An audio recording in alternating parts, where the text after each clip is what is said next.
आगे बढ़ते हैं और हम देखते हैं कि कुरानी आयत में से कौन कौन सी हमने पढ़ रखी हैं और आगे हमने किन आयत की तफसीर करनी है और देखना है।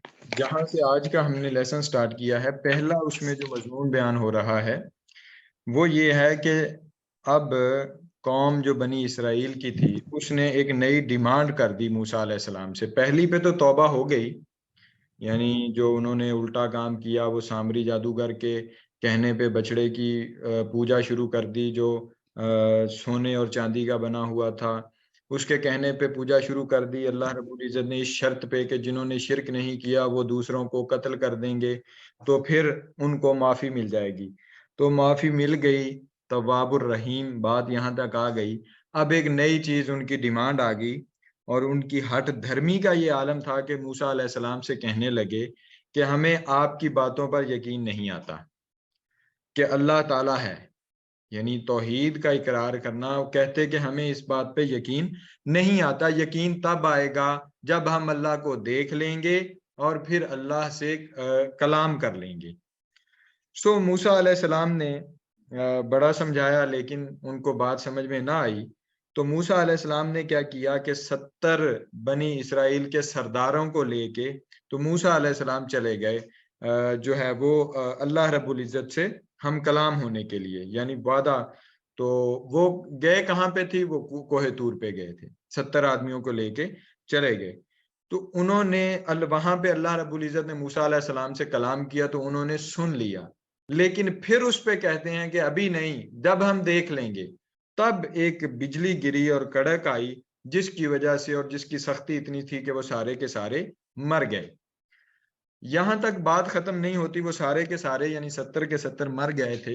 अब मूसा अलैहिस्सलाम ने कहा कि जब ये मर ही गए हैं तो फिर मैं वापस जाके कैसे साबित करूंगा, ये तो और मुश्किल काम हो गया। मूसा अलैहिस्सलाम ने अल्लाह पाक से दुआ की कि इनको जिंदा कर दे। तो उनमें से जिंदा भी ऐसे नहीं कर दिया कि सबको हुक्म दिया और जिंदा कर दिया, यानी अल्लाह रब्बुल इज़्ज़त ने फिर मूसा अलैहिस्सलाम ने दुआ की तो जिंदा में भी एक को जिंदा किया और उसको गवाह बनाया कि वो अल्लाह है जो अब हमें जिंदा दूसरे को भी जिंदा करेगा। तो इसी तरह से एक के सामने दूसरे को जिंदा किया, फिर तीसरे को, फिर चौथे को, फिर इसी तरह से 70 के 70 सरदारों को जिंदा किया और फिर वो वापस चले गए और फिर वहां पे जाके जो उन्होंने है वो गवाही दी और कहा कि अल्लाह एक है, अल्लाह एक है। लेकिन इनकी यहाँ पे जो हठ धर्मी है और उनके सवालात हैं, हमारा इससे क्या चीज है जो अखज होती है, वो ये है कि अगर आप नबूवत का इकरार बेशक कर लें, नबूवत का इकरार नहीं करेंगे, यानी बारगाहे नबूवत में अगर गुस्ताखी करेंगे, तो फिर उस पे क्या होगा कि उस पे अल्लाह रब्बुल इज़्ज़त इसी तरह से सजा देगा जैसे उनको दी। फिर इसी तरह से अल्लाह रब्बुल इज़्ज़त ने उनको उस मूसा अलैहिस्सलाम की यानी गुस्ताखी पर उन्होंने समझाया कि भई इतना काफ़ी है, मैं कलाम करता हूँ, लेकिन उनके न समझाने पर और गुस्ताखी की और कहा, आगे से ज़िद की, तो उस पर अल्लाह रब्बुल इज़्ज़त ने उन सबको मौत दे दी और वो सारे के सारे मर गए। तो हमारे लिए भी ये कि वो मूसा अलैहिस्सलाम के लिए इस कदर था।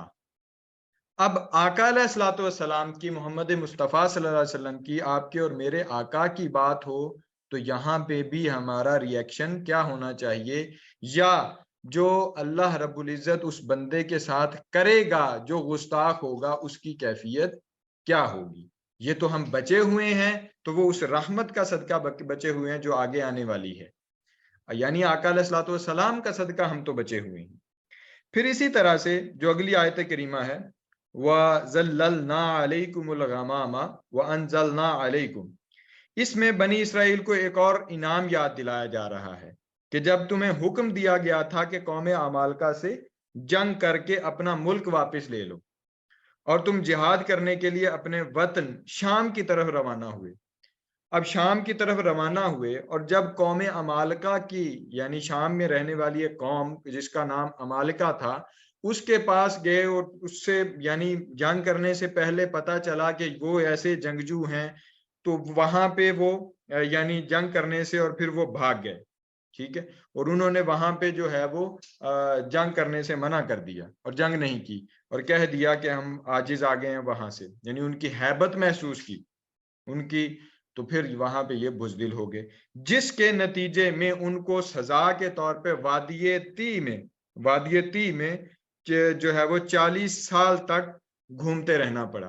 यानी वो उनको सजा दी गई कि वो 40 साल तक जो है वो वादिये ती में रहेंगे। और वो वहीं पे, वो बहुत बड़ी नहीं थी, यानी छोटी थी, मिस्र और शाम के दरमियान 10-12 मील का इसका रकबा है इसमें। तो वो सुबह से चलते, शाम तक चलते चलते चलते, जब सुबह थक जाते, लेट जाते, सो जाते, सुबह उठते तो वो फिर वहीं होते।